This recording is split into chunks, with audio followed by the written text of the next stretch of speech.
اعوذ باللہ من الشیطان اللعین الرجیم بسم اللہ الرحمن الرحیم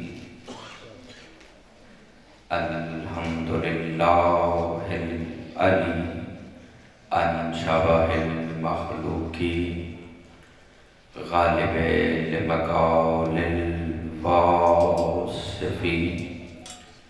ظاہر بعجائب تدبیرہ للناظرین باطن بجلال عزتہ عن فکر المتواہمین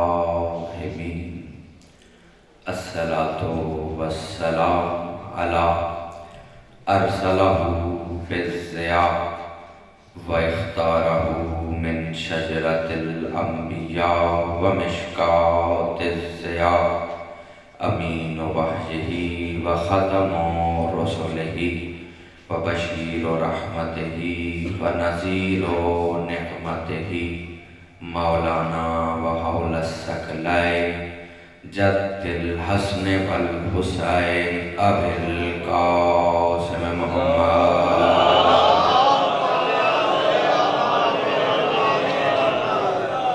واہل بیتہ الطیبین الطاہرین المعصومین المظلومین المنتجبین المہدیین ولعنت الدائمۃ علی اعدائہم ومنکر فضائلہم ومنکر ولایتہم ومنکر طہارتہم ومنکر شجاعتہم وغاصبان حقوق حقہم اجمعین اما بعد فقط قال امام صادق علیہ الصلاۃ والسلام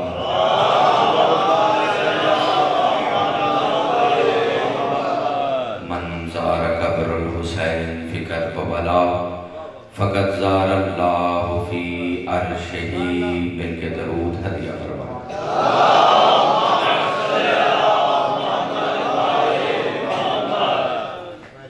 سب سے پہلے ملکہ خطابت بنت وجہ کبریائی وارث لہجہ الہی کربلا کی بدول جگر گوشہ رسول حسنین کے ہوتے ہوئے زہرا کے دل کا چین یعنی خواہر امامین حسنین سیدہ زینب عالیہ صلوات اللہ علیہ خدمت عالی جناب میں اذن سخن کی درخواست پیش کرتا ہوں اور گزارش کرتا ہوں کہ حمد ہے اس اللہ کی اس سے پہلے بہت خوب میرے بھائی بڑے بھائی بھی ہیں خدا ان سے تندرستی عطا فرمائے علی کافی ہے پڑھ رہے تھے تو بس جو مجھ سے پہلے پڑھا گیا ہے میں اسے سمونے لگا ہوں اور پہلا جملہ بتائے گا کہ یہاں کس نے علی کو کہاں مانا ہوا ہے جو سمجھ جائے گا اسے میرا سلام ہے جو نہیں سمجھے گا میں بات آسان کر دوں گا حمد ہے حضور اس اللہ کی کہ جس کے علی ہونے میں شک انسان کو کافر بنا دیتا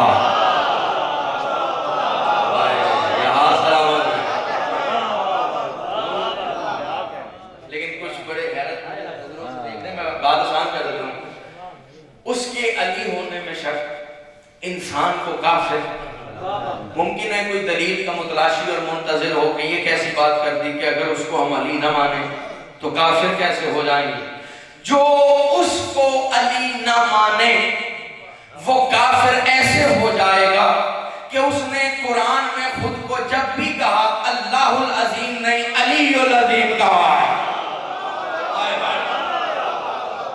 نہیں میں بات اور آسان کرتا ہوں جو ایک دو چہرے رہ گئے ہیں جن کے ہاتھ بلند ہوئے ہیں یہ سلامت رہیں یاد رکھیے گا آپ اپنے علم شعور عرفان کے جتنے بھی گھوڑے دوڑا لیں یہاں آ کے سب رک جائیں گے کیا کہ علی ہونے کے لیے ضروری نہیں کہ اللہ ہو لیکن اللہ ہونے کے لیے ضروری ہے کہ پہلے علی ہو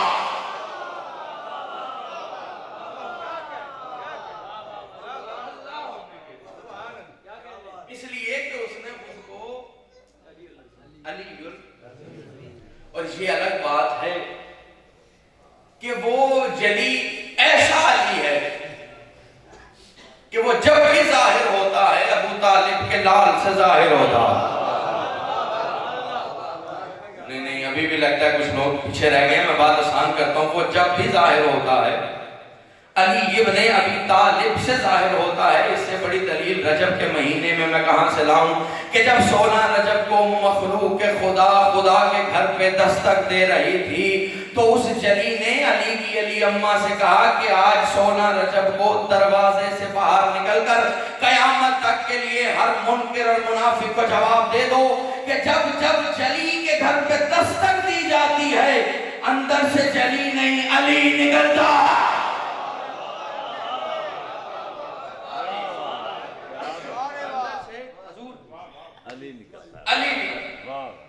میں نے آپ کے سامنے چھٹے امام کا ایک فرمان تلاوت کیا،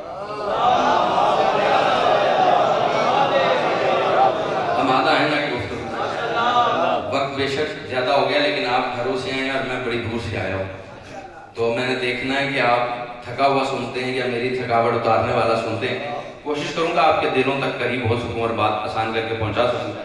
پہلے میں عرض یہ کر دوں کہ اس فرمان کے پڑھنے کا مقصد یہ ہے کہ جس مظلوم اور شہید کی مجلس ہے اس مولا کی حسرت کا نام کروالا۔ اگر آپ حسرت سمجھیں گے تو پھر میں اس امام تک آ سکوں گا۔ کیوں اتنا امام نے زور دیا زندان میں بھی کہ کاش میں دادا کی زیارت کے لیے کربلا جاؤں۔ اب سمجھیے، مولا فرماتے ہیں من زار قبر الحسین فی کربلا فقط زار اللہ فی عرشہ۔ اب میں آسان کرتا ہوں، ترجمہ کرتا ہوں۔ جس نے کربلا میں قبر حسین کو دیکھا اس نے عرش پر، آپ جی ہیں، عرش پر اللہ کو، اچھا معصوم یہ بھی تو کہہ سکتے تھے جس نے قبر حسین کو دیکھا اس نے اللہ کو دیکھا، سلامت رہے۔ لیکن مولا نے کہا من زار قبر الحسین فی کربلا فقط زار اللہ فی عرشہ، جس نے قبر حسین کو دیکھا اس نے عرش پر اللہ کو دیکھا۔ چلے ساتھ ملانے کے لیے آسان کرتا ہوں، اس کا مطلب کربلا کم از کم عرش کے برابر کھلتی ہے۔ یہاں سلامت رہے ذریعہ حسین سے مذہوں، اور یہ تو میں آپ اپنے لیے کہہ گیا، آپ جیسوں کے لیے ماتمیوں کے لیے کہہ گیا، لیکن کامل الزیارات میں میرا مولا فرماتا ہے جیسے زمین والے عرش پر چاند دیکھتے ہیں ایسے عرش والے زمین پہ کربلا دیکھتے ہیں۔ آپ جی بس آپ میرے ساتھ چل گئے، میں بات آسان کریں گا۔ مولا نے فرمایا من زار قبر الحسین فی کربلا فقط زار اللہ فی عرشہ، جس نے، اب جملہ اتنا زوردار ہے کہ مجھے زور لگانے کی ضرورت نہیں، جس نے کربلا میں صرف قبر حسین دیکھی اس نے عرش پہ اللہ کو دیکھا۔ سوال میرا یہ ہے کہ جس نے قبر دیکھی اس نے تو عرش پہ اللہ دیکھا، اور جس نے مجسم حسین دیکھا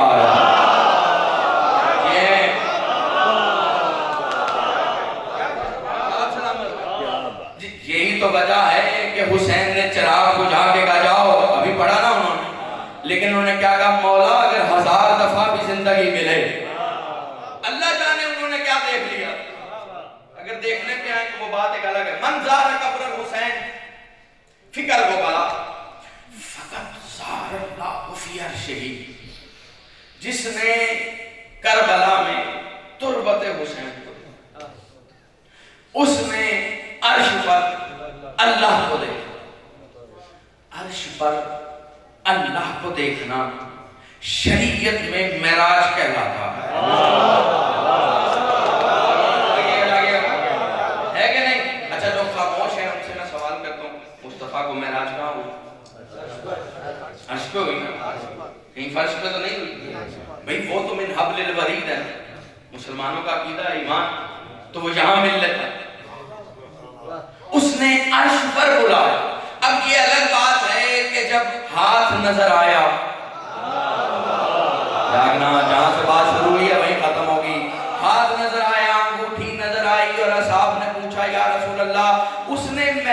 پر کس کے لہجے میں گفتگو کی، اور مصطفیٰ نے کہا خطبنی بلہجہ علی ابن ابی طالب، خدا نے مجھ سے علی کے لہجے میں خطاب کیا۔ تو یہاں میں رک کے ایک جملہ کہنا چاہتا ہوں، اس کا مطلب مصطفیٰ جیسے نبی کی معراج علی کے بغیر نہیں ہوتی، مصطفیٰ جیسے نبی کی معراج علی کے بغیر نہیں۔ جو پہنچے انہیں میرا سلام ہے، تو اب گھر جا کے سوچنا جب مصطفیٰ کی معراج علی کے بغیر نہیں ہوتی، تیری 2 رکعت کی معراج علی کے بغیر کیسے؟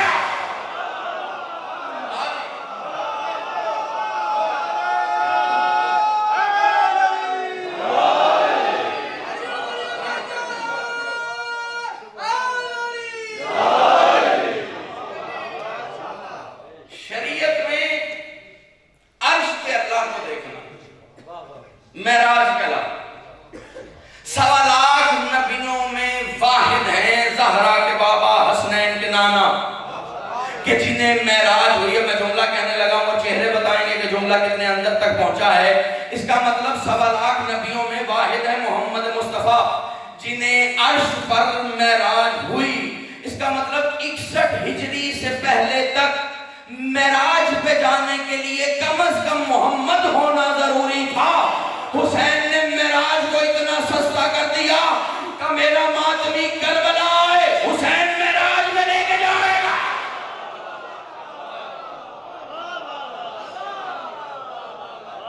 میرا ماتمی کربلا حسین معراج پہ لے کے جائے۔ کچھ لوگوں کی آنکھیں نم ہو گئی، میں ان کے لیے جملہ کہنے لگا ہوں۔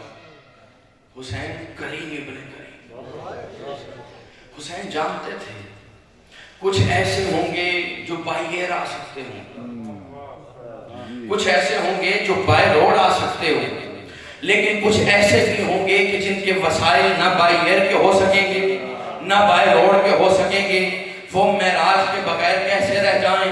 حسین نے کہا میں بھی حسین ابن علی ہوں، میں بھی کریم ابن کریم ہوں، میں معراج کو سستے سے سستا کر دوں گا۔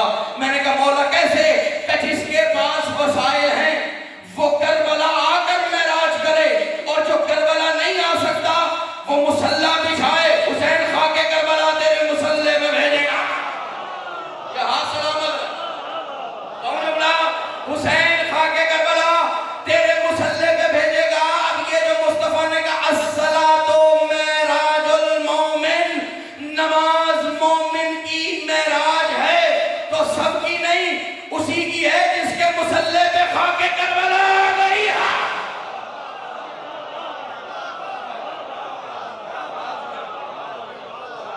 جس کے مصلی پہ خاک کربلا، اس لیے یہ حسرت ہے باب الحبائی، اس لیے ایک جملہ ذہن میں آگے کہوں، بزرگ بیٹھے ہیں تائید کریں گے، ہم نے بھی اپنے بزرگوں سے بچپن میں یہ سنا ہے کہ خدا ذرے ذرے میں رہتا، سنا ہے خدا ہر جگہ رہتا۔ کسی نے چھٹے مولا سے پوچھا مولا کیا آپ بتائیں گے کہ خدا کہاں کہاں رہتا؟ ہمیں تو یہ بتایا گیا کہ خدا ذرے ذرے میں رہتا۔ معصوم نے اس کی طرف دیکھا خاموش ہو جا، خدا ہر ذرے میں نہیں رہتا، وہ فقط کربلا ہے جس کے ذرے ذرے میں خدا رہتا ہے۔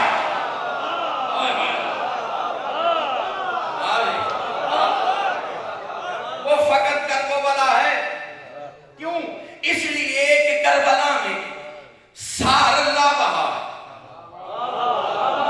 میں اس امام تک آنے لگا ہوں، خدا میرا ساتھ دیجیے گا۔ سار اللہ، اچھا ممکن ہے کسی کو سار اللہ سمجھنا ہے، زیادہ عاشورہ کا جملہ ہے، السلام علیکہ یا سار اللہ وابن سارہی والوتر الموتور، اے اللہ کے خون اور اللہ کے خون کے بیٹے۔ مجھے ایسا کام علم اگر ابھی بھی پریشان ہے، 1-2 چہرے رہ گئے، انشاءاللہ ساتھ ملیں گے، کوئی نہیں سکتا کہ علی علی ہو رہا ہو، آل محمد کے قصیدہ بیان ہو رہا ہو، گلشن کھل رہا ہو اور کوئی پھول مرجھا جائے۔ بھئی جس طرح علی وجہ اللہ ہے، لسان اللہ ہے، ید اللہ ہے، یہ الگ بات ہے کہ اللہ نہیں ہے، لیکن وجہ اللہ ہے، لسان اللہ ہے، ید اللہ ہے، جنب اللہ ہے، خط اللہ ہے کہ نہیں؟ اسی طرح علی کا خون سار اللہ، اور حسین ابن علی کا خون سارا آپ سے آپ کیا شروع میں پڑھتے ہیں کیونکہ سارا اللہ فقط کربلا کے ذرے ذرے میں شامل ہوا. چہرے پڑھنے اہل عرفان کو ہدیہ ہے، تحفہ ہے، پسند آئے تو میرے حق میں دعا کر دیجیے گا. کیونکہ اللہ کا خون کربلا کے ذرے ذرے میں ہے، اس لیے اللہ ذرے ذرے میں ہے. نہیں ہو رہا سانگت. یہی وجہ ہے کہ جہاں جہاں ذکر حسین ہوتا ہے وہ گھر پھر حسین کا نہیں اللہ کا ہو جاتا ہے. نہیں آسان کرتا ہوں، ممکن ہے کوئی ہاتھ ابھی تک چادر سے نہیں نکلے یہ سوچ کر کہ حضور کمال کرتے ہیں. اللہ کا گھر تو فقط مسجد ہے کہ نہیں؟ اللہ کا گھر فقط. چلے میں ان کی خوش فہمی ابھی تمام کیے دیتا ہوں. آپ یہاں سے باہر نکلیں، کافی مسجدیں، آپ خود ایک مسجد میں ہی بیٹھے ہوئے ہیں، احاطہ بارگاہ میں آ گیا. کسی مسجد پہ لکھا ہوتا ہے شیعہ جامعہ مسجد. کب؟ کسی پہ جامعہ مسجد اہل حدیث، کسی پہ جامعہ مسجد اہل سنت. جب مسجد اللہ کی ہے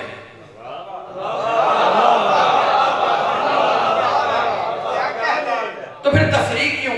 بھئی یہ شیعہ جامعہ مسجد لکھنے کا مطلب یہ ہے کہ خبردار فقط شیعہ آئے باقی یو ٹرن لے لیں، کیونکہ شیعہ یو ٹرن لیا نہیں کرتے، کیونکہ یو کو مانا ہی نہیں ہے.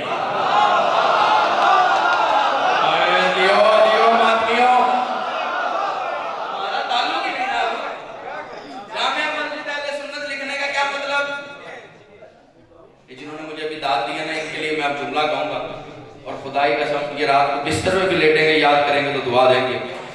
یہ جامعہ مسجد اہل سنت لکھنے کا کیا مطلب؟ خبردار صرف اہل سنت آئے، نہ شیعہ آئے نہ اہل حدیث آئے. جامعہ مسجد اہل حدیث لکھنے کا کیا مطلب؟ صرف اہل حدیث آئے. یہ کہتے ہیں تو مسجد تو اللہ کا گھر ہے، اس میں شیعہ سنی اہل حدیث کب سے ہوگا؟ اچھا چلیں یہ تو یہاں کی مسجدیں ہیں جو تفرقوں میں تقسیم. دو مسجدیں ایسی ہیں جہاں سب جاتے ہیں، مسجد الحرام، مسجد نبوی.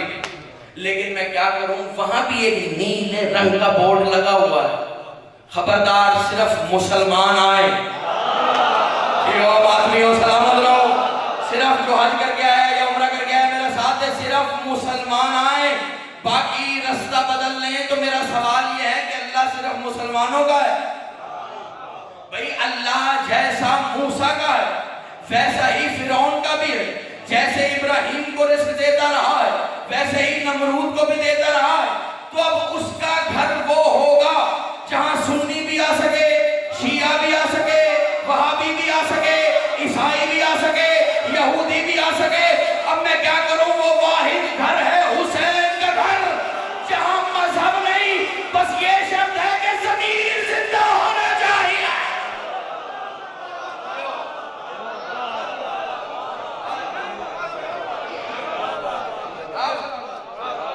واحد ہے حسین کا گھر جو اللہ کا گھر. بھئی قرآن میں خدا نے کہا نا خُذُوا زِینَتَکُم عِنْدَ کُلِّ مَسْجِدٍ، کہ مسجدوں کو زینت دو. تو اس کا کیا مطلب ہے؟ لائٹنگ کر، بتیاں لگا، کمکمے لگا. کسی نے چھٹے مانگ سے پوچھا مولا یہ خدا کن مسجدوں کی بات کر رہا؟ معصوم نے مسکرا کے فرمایا یہ اینٹ گارے کی مسجدوں کی بات نہیں ہو رہی، نحن مساجد اللہ، اس کی مسجدیں ہم ہیں. یہی وہ مسجدیں ہیں جہاں عبادت قبول ہوتی. یہ جملہ تبدیل کروں، یہی وہ مسجدیں ہیں جن میں وہ رہتا. نہیں میں بات آسان کر ادھوری بات کرنا عادت ہی نہیں، شیبہ ہی نہیں. مثلا ایک بڑی مشہور اور یہ تو بہت بڑا نام روح انقلاب حضرت خمینی نے بھی لکھا مصباح الہدایہ میں. چھٹا امام فرماتا ہے نحنو ما اللہ حالاتن، ہماری اللہ سے کچھ حالتیں ہیں. نحنو فیہا ہوا ہوا فیہا نحنو، کبھی ہم وہ اور کبھی وہ ہم. ہوا ہوا نحنو نحنو، پھر بھی وہ رہتا ہے. ہم رہ رہے ہیں. اب کچھ آ گئے ہیں عقلی دانشور، کہتے ہیں یہ ضعیف ہے. چلے میں بات ہی نہیں کرتا اس پر. اگر قرآن اس پر دلیل دے رہا ہو، جاگنا مساجد اللہ. معصوم نے فرمایا کبھی ہم وہ ہو جاتے کبھی وہ. قرآن دلیل کیسے دیتے؟ علامہ مجلسی کہتے ہیں جب بھی قرآن میں خدا جمع کا صیغہ استعمال کرتا ہے تو اس لا شریک کے ساتھ 14 شریک ہوتے ہیں. سلامت رہے یاد اور یہ چہرے. اس لا شریک کے ساتھ یہ 14 شریک ہوتے ہیں. بات آسان کروں، یہی تو وجہ ہے اس نے کہا اس قرآن کو میں نے نہیں ہم نے نازل کیا. انا نحن نحیی الموتى، موت اور زندگی میں نہیں ہم دیتے. جو ابھی بھی شک کر رہا ہے اگر موت و زندگی پہ قادر ہم نہ ہوتے تو کبھی مردے علی کے پاؤں کی ٹھوکروں سے اٹھ نہ رہے ہوتے.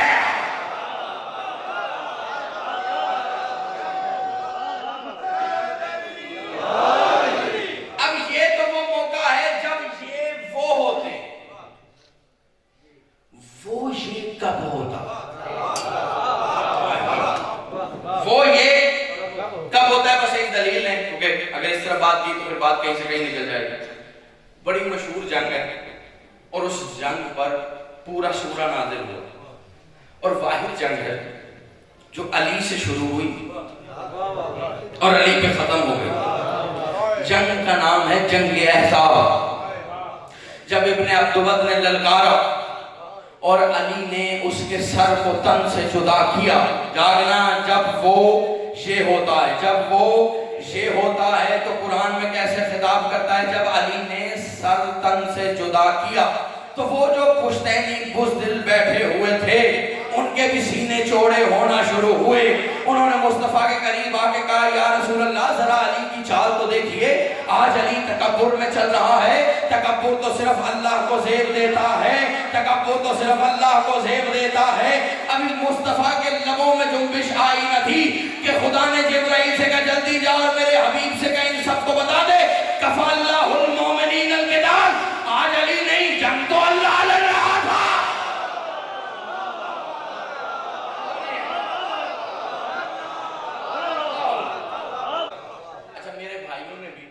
اس کا جو ترجمہ کیا وہ یہ کیا آج مومنوں کے لیے اللہ کافی رہا.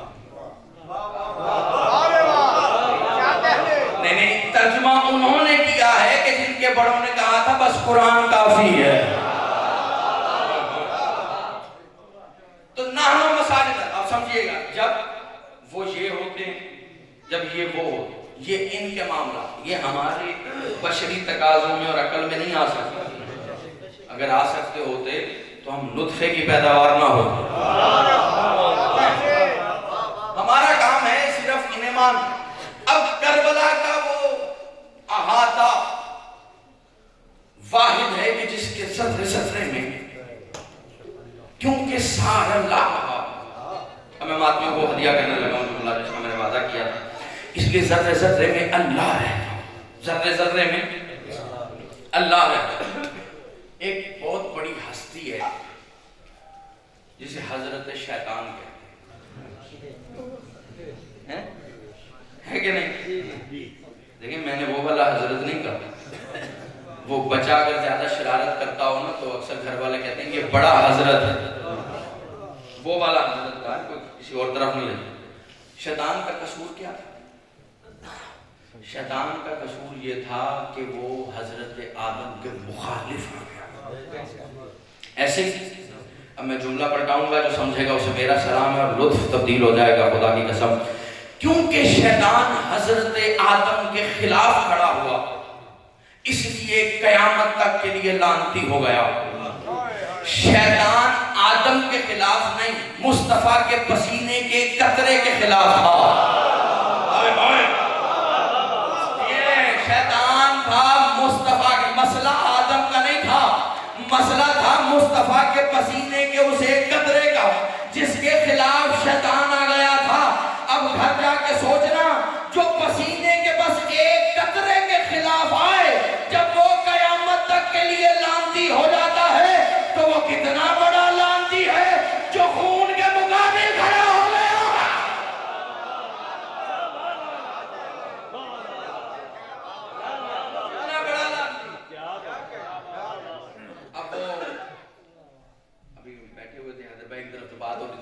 آئے گی۔ علامہ ہاشم باران نے لکھا کہ ایک روز جناب سلمان نے پوچھا کہ یا علی یہ مشرق کے اس طرف کیا ہے اور مغرب کے اس طرف کیا ہے؟ مولا نے مسکرا کے کہا سلمان کون سی مشرق؟ مشرق کے اس طرف 70 مشرقیں ہیں، تو کس کا پوچھ رہا ہے؟ جملہ میں نے اب کہنا، مغرب کے اس طرف 70 مغربیں ہیں، تو کس کا پوچھ رہا ہے؟ جناب سلمان حیران ہوئے کہ اچھا مشرق کے اس طرف 70 اور مغرب کے اس طرف بھی 70، تو یا علی کیا آپ بتائیں گے کہ ان مشرقوں اور مغربوں میں ہے کیا؟ علی نے مسکرا کے کہا جو 70 مشرقیں ہیں ان میں بھی قوم آباد ہے، جو 70 مغربیں ہیں ان میں بھی ایک قوم آباد۔ کہ یا علی وہ کیا کرتی، اس کا ایمان کیا اس میں بھی کوئی نبی آیا؟ کہ نہیں، اس پہ کوئی نبی نہیں آیا، بلکہ وہ تو وہ قومیں ہیں جو یہ جانتی ہی نہیں کہ کوئی اللہ بھی ہے۔ جاگنا میں جملہ کہنے لگا ہوں، وہ جانتی ہی نہیں کہ کوئی اللہ بھی ہے۔ سلمان نے کہا یا علی پھر وہ کرتے کیا ہیں؟ کہ بس ان کی عبادت ایک ہی ہے کہ وہ ہمارے قاتلوں پہ لعنت کرتے ہیں۔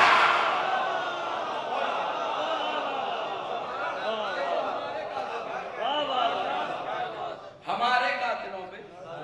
اب جملہ میں تحفہ دینے لگا، شیطان تھا پسینے کے ایک قطرے، پورے پسینے کے نہیں، ایک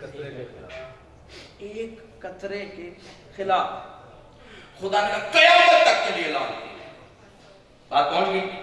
اب کچھ لوگ کہتے ہیں کہ وہ فلانا اگر کسی رستے سے گزرتے تھے تو شیطان نہیں آتا۔ بات پہنچی ہے کیونکہ عارف والا کا بڑا زیرک مجمع ہے۔ اگر وہ وہاں سے گزرتے تھے، جب وہ کہیں سے گزرتے تھے تو شیطان کے پیچھے جانا تو دور، اس رستے پہ آتا ہی نہیں۔ تو حضور یہ صفت نہیں ہے، یہ سوچنے کی بات، اس لیے کہ شیطان جانتا تھا کہ میں پسینے کے خلاف آیا ہوں تو قیامت تک کے لیے لعنتی ہو گیا ہوں۔ یہ تو وہ ہے جو خون کے مقابل اس کی جگہ پہ بیٹھ گیا۔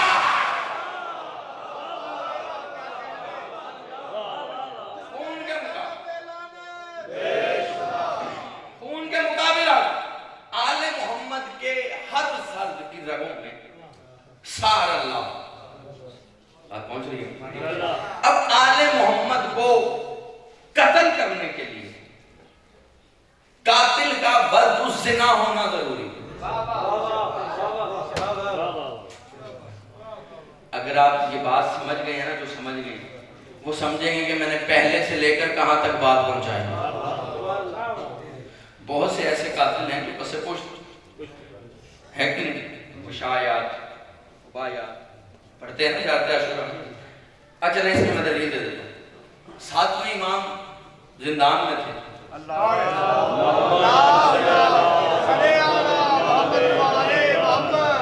کہ ہارون ملعون نے اعلان کیا کہ مجھے 50 جنگلی چاہیے، ایسے جنگلی جو نہ جانتے ہوں کہ اللہ اور رسول بھی کوئی ہے۔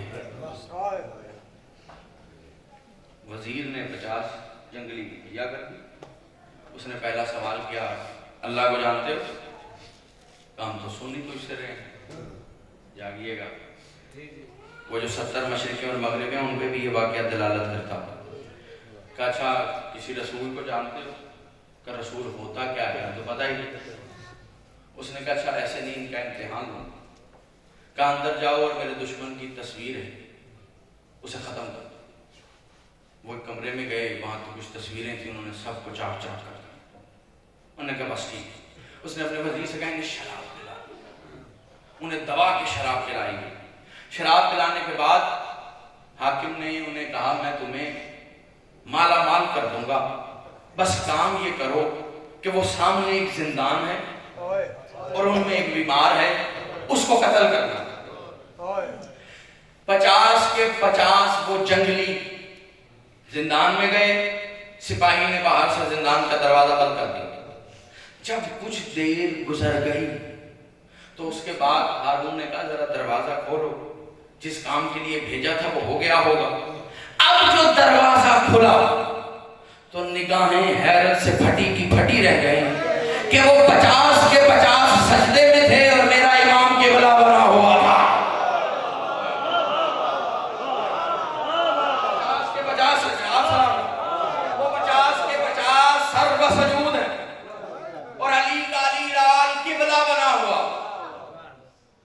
نے کہا انہیں واپس بلاؤ.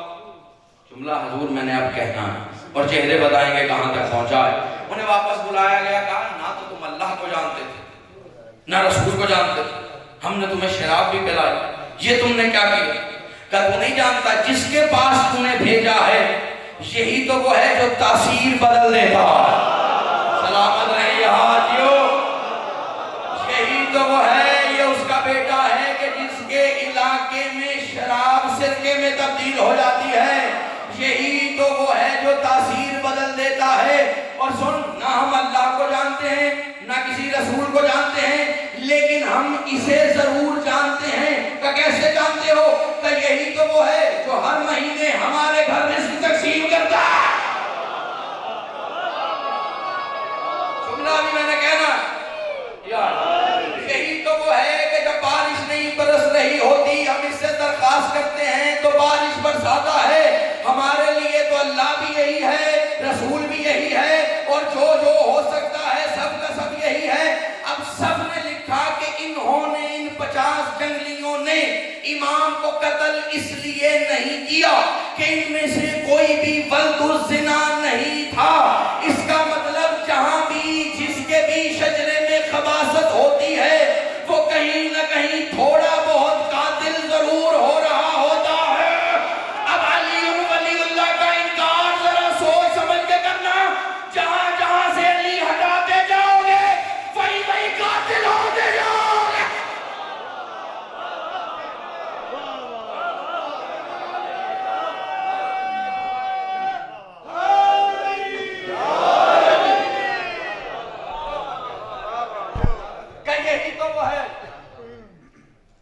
ایک واقعہ اور ذہن میں آ گیا, عرض کروں اگر آپ ہمارا تھکے نہیں. جب یہ مہم ناکام ہو گئی, اس نے کہا ایسے کام نہیں کرنا. اصل میں مسئلہ یہ ہے کہ ظالموں نے آل محمد کو قید کر کے کوشش کی کہ ان کا رابطہ مخلوق خدا سے کاٹا جا سکے, لیکن انہیں کون سمجھائے کہ پھول قید بھی ہو جائے تو خوشبو قید نہیں ہوا کرتی ہے. سلامت رہے آپ. کیا بات ہے, نہیں ہو سکتا. اب اس نے اگلی مہم یہ چلائی, اس نے کہا زن یہود کو لے کر آؤ, جو اس دور کی سب سے آوارہ عورت, اسے بلایا. اب اسے 2 باتیں کی اسے. پہلی یہ, اس نے کہا دیکھ میں تجھے اتنا مال دوں گا کہ تیری 7 نسلیں امیر ہو جائیں. دوسرا یہ کہ جس کے پاس بھیج رہا یہ وہ ہے کہ جس کے دادا نے تیرا خیبر کا قلعہ ڈھا دیا تھا. اب اس نے بھیجا, پھر دروازے بند ہوئے. اس نے قلم خریدے, مورخ خریدے, دربار سجایا کہ جو سوچ کر بھیجا ہے شاید وہ ہو جائے. لیکن جب دروازہ کھلا تو کیا دیکھا کہ جب چھوڑا تھا تو ایک سر سجدے میں تھا, دروازہ کھلا تو ایک کی جگہ 2 سر سجدے میں نظر آئے. اور وہ جو زنے یہود تھی جس کا پیشہ کچھ اور تھا, اب جب وہ زندان سے نکلی تو ایسے نکلی کہ جیسے کسی نے عفت کے سمندر میں غوطہ لگا دیا. عفت کے سمندر میں غوطہ لگا دیا ہو. اس نے اس زن یہود کی طرف دیکھا, ہم نے تجھے کسی اور کام کے لیے بھیجا. جو جواب زن یہود نے دیا ہے اسی میں سب کچھ ہے. کہ ہم نے تجھے کسی اور کام کے لیے بھیجا, تو وہاں جا کے نمازیں پڑھ رہی. زن یہود نے اس کی طرف دیکھا, کیا تو نے اسے اپنے جیسا سمجھ لیا؟ کیا تو نے اسے اپنے جیسا سمجھ لیا؟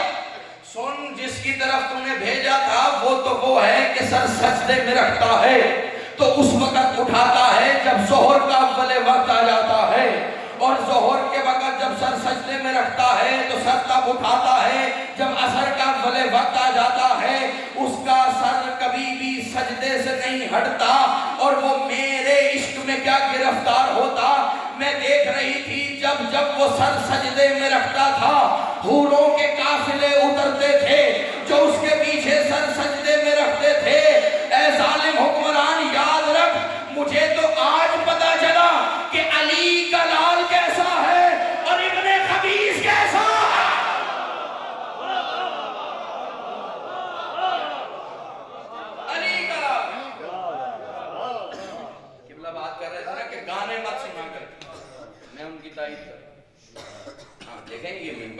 یہ منبر صرف وہ شور و غوغا کے لیے نہیں ہوتا، اور شور و غوغا اس منبر سے ہونا بھی نہیں چاہیے، کیونکہ جسے آل محمد نے ناپسند کیا ہے اسے آپ اور میں تبدیل نہیں کر سکتے۔ یہ جملہ تبدیل کرتا ہوں، جسے آل محمد نے حرام کر دیا، یہی تو ہمارا جھگڑا ہے نا بھئی۔ یزید آل محمد کے حرام کو حلال کرنا چاہ رہا تو حسین ابن علی مخالفت میں گئے کہ نہیں، ہم نانا کے دین میں تبدیلی نہیں ہونے دیں گے۔ تو جو آل محمد نے حرام کر دیا اسے کوئی حلال نہیں کر سکتا، اور جسے آل محمد نے حلال کیا اسے آپ حرام نہیں کر سکتے۔ نہیں، میں آسان کرتا ہوں، جسے آل محمد نے حلال کیا ہے اب آپ اس کے لیے فتویٰ نہیں مانگ سکتے۔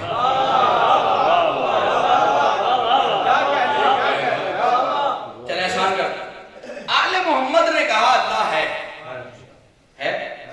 سب کا یقین ہے، سلامت رہیں۔ آپ نے کبھی دیکھا اللہ ہے؟ چلیں، ہم نے نہیں، کوئی ابا جی نے دیکھا ہو، دادا، چلیں آپ سب چھوڑیں، حضرت آدم نے کبھی دیکھا؟ کسی نے نہیں دیکھا کہ وہ ہے، پھر وہ کون ہے کہ جس کی ہے بتا رہی ہے کہ وہ ہے؟ وہی تو ہے کہ جس کی ہے نے کہا ہے وہ ہے۔ چلیں بات آسان کرتا ہوں، یہ وہی ہے کہ جس نے دربار میں کرسی نشینوں کے سامنے خطبہ دیتے ہوئے یہ جملہ کہا تھا، اے عرب کے حرام جانوروں کی ہڈیاں چوس کے پروان چڑھنے والوں، اے عرب کے نخلستانوں میں پڑے ہوئے گڈھوں میں جمع شدہ پانی پی کر پیاس بجھانے والوں، تمہیں کیا پتا ساقی کوثر کون ہے؟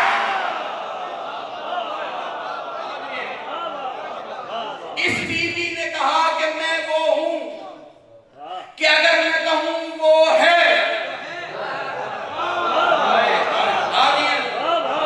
اگر میں کہوں وہ ہے۔ اچھا، اب ادھر شعراء نے، آپ کیونکہ کافی شغف رکھتے ہیں شعراء سے ملاقات کرتے، انہوں نے آگے نہ بستا جو میں کہوں وہ ہے تو ہے، نہیں تو نہیں۔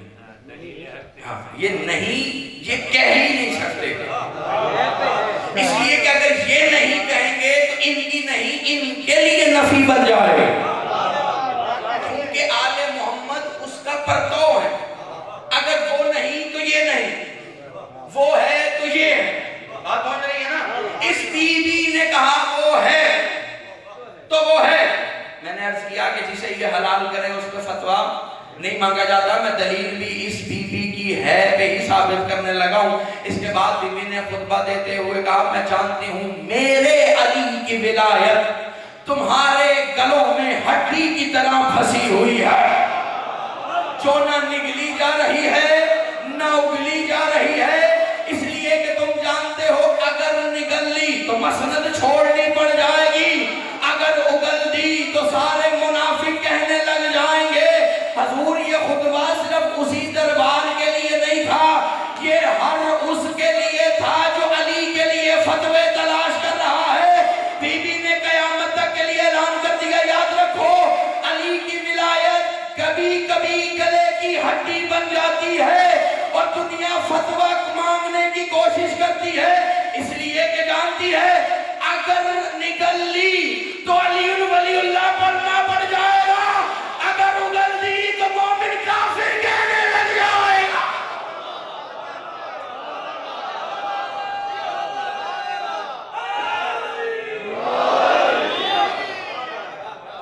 اس بیوی کی ہے نے بتایا ہے کہ وہ ہے جسے یہ حلال کر دے، اس پہ پھر کوئی مولوی فتویٰ نہیں دے سکتا۔ کبھی کسی نے کہا اللہ ہے، اس پہ فتویٰ لائی، کبھی کسی نے کہا وہ مصطفیٰ ہے، اس پہ فتویٰ لائی، اس لیے کہ جسے یہ حلال کر دے وہ حلال، جسے یہ حرام کر دے وہ حرام۔ ان پہ سوچنا بس ہے۔ یہ ساتواں امام میرا وہ امام ہے، سلامت رہے آپ، انہوں نے کہا سوچنا کفر ہے، اور یہ بات حقیقت ہے۔ جس طرح اللہ کو نہیں سوچا جا سکتا، جو خاموش ہیں وہ سوچ لیتے ہیں؟ اگر وہ سوچ لیتے ہیں مجھے بھی بتائیں ان کا اللہ کیسا ہے؟ جس طرح اللہ کو نہیں سوچا جا سکتا اس طرح مظہر اللہ کو نہیں سوچا جا سکتا. جسے بھی آپ یہاں پر سوچیں گے کہ یہ اللہ ہے تو حضور وہ آپ کا بت ہے، اللہ نہیں ہے. اسے چاہیے کہ آپ کو سجدہ کرے.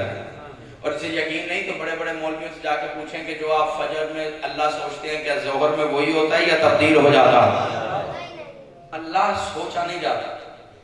اسی طرح علی بھی سوچا نہیں جاتا.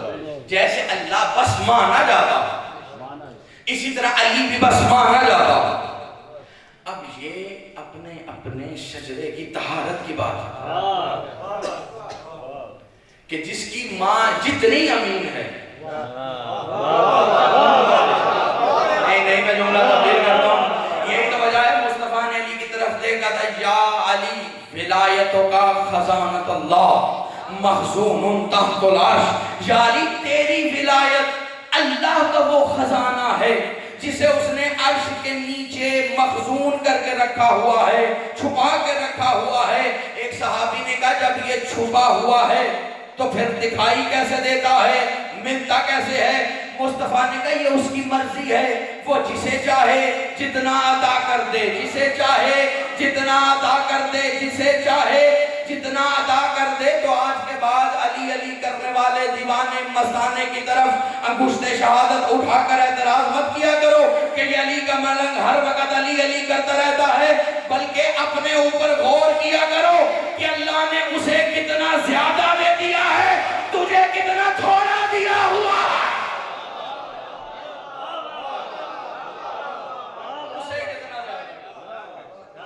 تجھے کتنا تھوڑا دیا.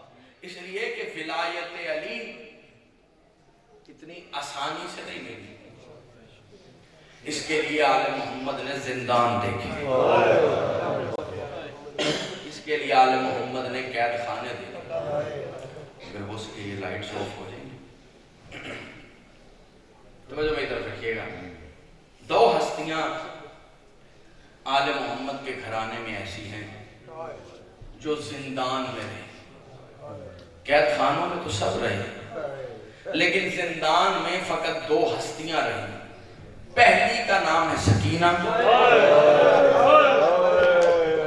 قبلہ صاحب مصائب پڑھ رہے تھے، میں وہیں سے رب قائم کرنے لگا ہوں.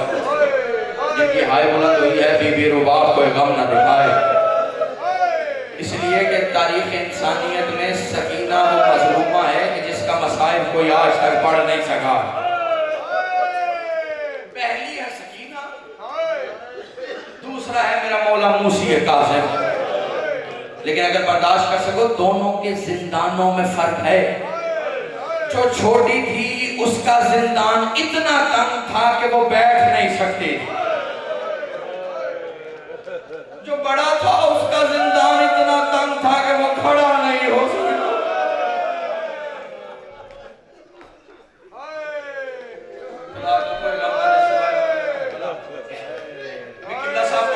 زندان تبدیل کیے جاتے تھے. اگر برداشت کر سکیں روایت پوری پڑھو. زندان بار بار تبدیل اس لیے کیے جاتے تھے جب کوئی کہہ دیتا تھا نا کہ داروغہ زندان امام کا حامی ہو گیا یا اس کے دل میں ذرہ برابر بھی رحم آ گیا تو مرحوم کہتا تھا تبدیل کرا. اب صاحب کتاب مقاتل میں لکھتے ہیں کہ ایک دفعہ ایک ایسے زندان میں امام کو رکھا گیا کہ جس میں 2-3 اور قیدی بھی موجود تھے کہ سندھی بن شائق نے کچھ ظالموں کو بھیجا.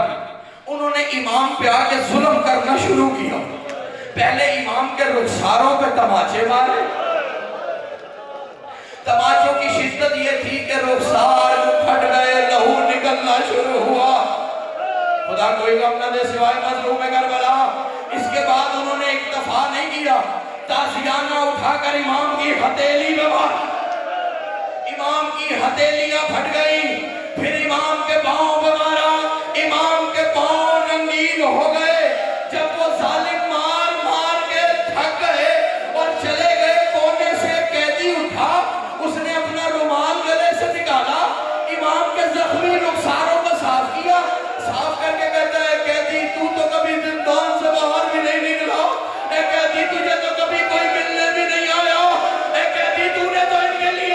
دعا بھی نہیں کی. یہ تجھے مارتے کیوں ہے؟ تیرا قصور کیا ہے؟ امام نے تڑپ کے کہا قصور یہ ہے کہ میں فاطمہ کا بیٹا. اللہ کا ماتم قبول فرمائے. قصور یہ ہے کہ میں فاطمہ کا.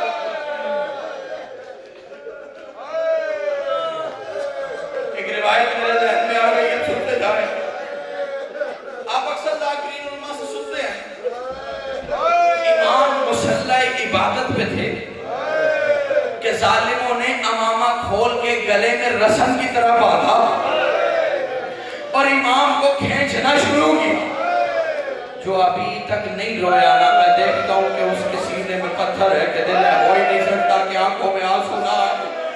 رسن کی طرح باندھ کر کھینچنا شروع کیا. تاریخ مقتل میں بس 2 ہی امام ہیں جن کے گلے میں رسن ڈالی گئی.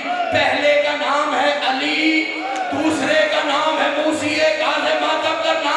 لیکن فرق بتاؤں، علی کو بچانے کے لیے فاطمہ موجود تھی. ہائے موسی کاظم، ظالم کھینچتے جا رہے تھے، امام طرف دے جا.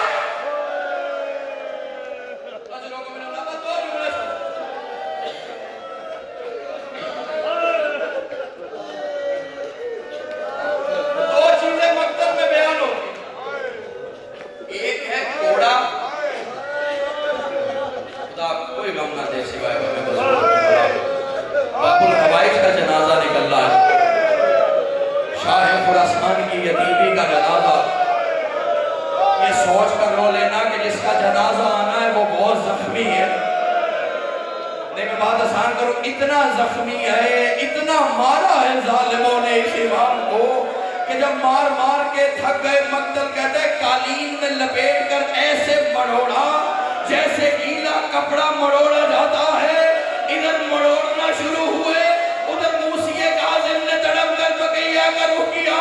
کہا دادی تیری پسلیاں ٹوٹی تھی، میرا جسم ٹوٹ گیا.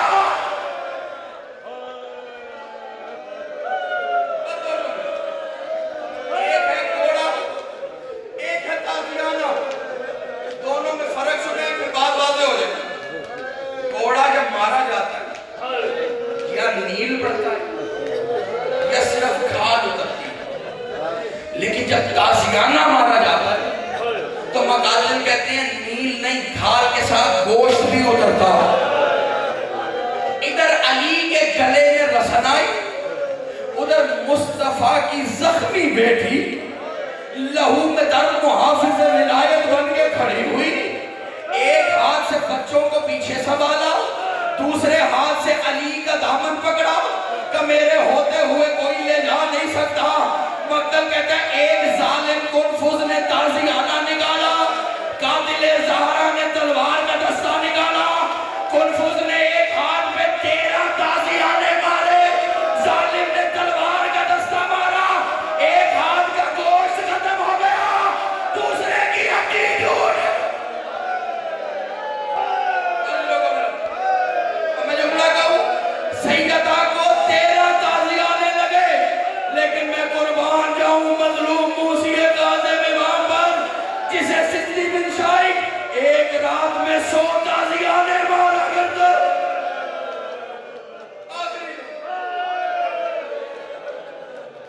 زہر دے دی گئی. خدائی قسم اتنی مظلوم شہادت پوری پڑھی نہیں جا سکتی. نہ بی بی سکینہ کی شہادت پڑھی جا سکتی، نہ مولا عباس کی پڑھی جا سکتی، نہ زہرا کے لال حسین کی پڑھی جا سکتی. اور تاریخ کربلا کے بعد چوتھی شہادت ہے موسی کاظم کہ جسے کوئی پوری پڑھی نہیں سکتا. ایک جملہ کہوں آخری جملے سے پہلے، 2 ہستیاں ایسی، مجھ پہ یقین نہ ہے، تاریخ مقتل کا مطالعہ کر کے دیکھ لیجئے. 2 ہستیاں ایسی جو تڑپ نہیں سکتی. پہلی ہستی کا نام ہے عباس، دوسری ہستی کا نام ہے موسی کاظم. مجھ سے پوچھو گے وجہ کیا؟ عباس کے پاس تڑپنے کے لیے جسم نہیں بچا تھا، موسی کاظم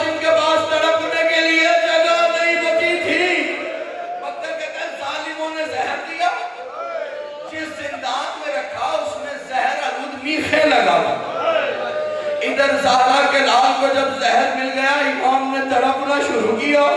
دائیں طرف ہوتے میخیں دائیں طرف سے پیوست ہو جاتی, بائیں طرف ہوتے میخیں بائیں طرف سے پیوست ہو جاتی.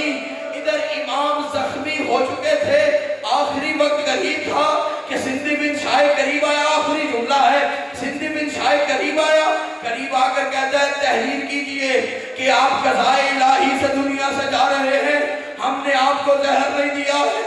امام نے کہا میں امام ہوں, امام ہو کے نہ جھوٹ بولتا ہوں نہ جھوٹ لکھتا ہوں. کہ نہیں آپ کو تحریر کرنا پڑے گا. کہ میں تحریر نہیں کر کے دوں گا. کہ ٹھیک ہے میں ظلم کروں گا. امام نے کہا ظالم تو ظلم آزما, زہرا کا لال صبر آزمائے گا. مقتل کہتا ہے جب امام نے انکار کیا اس نے 4 میخیں منگوائیں. پہلی میخ امام کی دائیں ہتھیلی پہ ماری, دوسری بائیں ہتھیلی پہ ماری. امام نے تڑپ کے کہا دادا سجاد. ادھر 2 میخیں امام کے پاؤں پہ ماری, آخری میخ اٹھائی امام کی پیشانی پر لے آنا جنازہ. ادھر آخری میخ کا جانا تھا, امام دنیا سے رخصت ہوئے. اس نے 4 مزدور بلائے کہ دیکھو جنازہ لے کے جا رہے ہو, تختہ واپس لے کے آنا. مزدوروں نے جنازہ رکھا ہے, جنازہ پھینک.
اچھا